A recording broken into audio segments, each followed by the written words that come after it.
خلينا نعرف حكاية شجرة الميلاد وإيه أصل الحكاية وجت منين. تعال معايا نتخيل اللحظة إنك كائن فضائي نزل الأرض في شهر ديسمبر.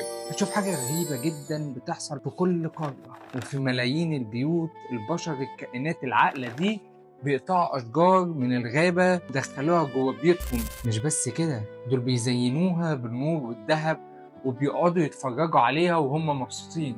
لو سألت أي حد أنت بتعمل كده ليه، هيقولك علشان الكريسماس طبعا. بس الحقيقة الحكاية أعمق بكتير من مجرد زينة. الشجرة اللي في ركن بيتك دي وراها قصة خوف من الموت، قصة راهب ماسك فاس وتحدى آلهة الرعد، وقصة ملكة حولت تقليد بسيط لموضة عالمية. الليلة هنرجع بآلة الزمن لآلاف السنين،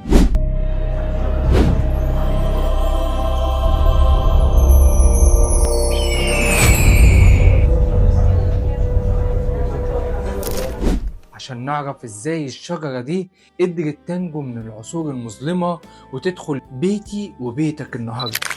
أنا مايكل عزيز، ودي القصة الحقيقية لشجرة عيد الميلاد مع خارج الإطار.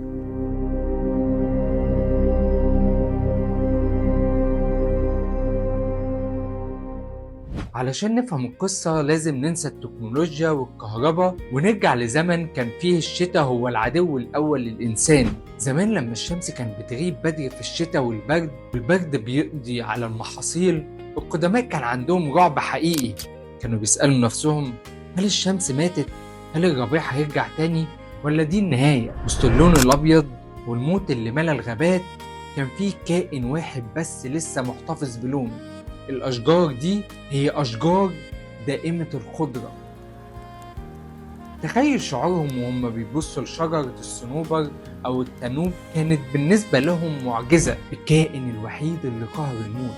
في مصر القديمة مثلا الفراعنة كانوا بيملوا بيوتهم بسعف النخيل الأخضر في وقت الانقلاب الشتوي. دي كانت طريقتهم علشان يقولوا الحياة هتنتصر على الموت والإله رع هيشوف من تاني. مش بس الفراعنة، الرومان كمان في احتفالاتهم، والقبائل الجرمانية اللي هي الفايكنج اللي كانوا بيعتقدوا ان الشجر الاخضر ده هو بيت اللي بيستخبى فيه الارواح الطيبة علشان تحمي نفسها من برد الشتاء.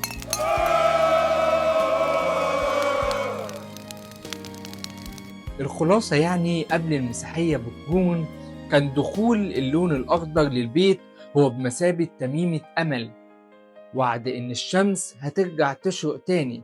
تعالوا نتقدم بالزمن شوية ونروح لغابات ألمانيا الموحشة في القرن الثامن الميلادي. هنا بتحصل اللحظة اللي غيرت مسار التاريخ. بطل قصتنا هو راهب إنجليزي اسمه بونيفاس. الراجل ده راح ألمانيا علشان يبشر بالمسيحية، لكنه لقى القبائل هناك مجتمع حوالين شجرة بلوط ضخمة ومرعبة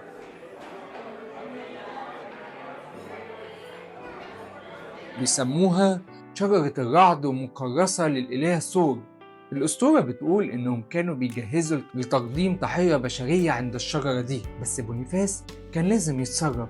مسك فاس ومشي وسط الناس المذهولة وضرب الشجرة المقدسة بتاعتهم بكل ما فيه. الكل كتم أنفاسه مستنيين صاعقة تنزل من السماء تحرق بونيفاس، لكن مفيش حاجة حصلت. بس اللي حصل إن الشجرة وقعت. الأسطورة بتكمل وبتقول إن بونيفاس لقى نبتة شجرة تنوب صغيرة طالعة وسط جذور شجرة البلوط المقطوعة. بص للناس وقال لهم، شايفين الشجرة الصغيرة دي هتكون شجرتكم المقدسة، خشبها بنبني بيه البيوت، رمز السلام، وهي خضرة طول السنة رمز للخلود، وشكلها مثلث بيشير للثالوث. ومن اللحظة دي وبطلوا يعبدوا الشجر في الغابة وبدأوا ياخدوه جوه بيوتهم كرمز للمسيح. طب عرفنا الشجرة دخلت البيت ليه، بس ايه حكاية الكور الحمراء اللي بتزين الشجرة دي؟ تعالوا ننتقل للقرون الوسطى في أوروبا.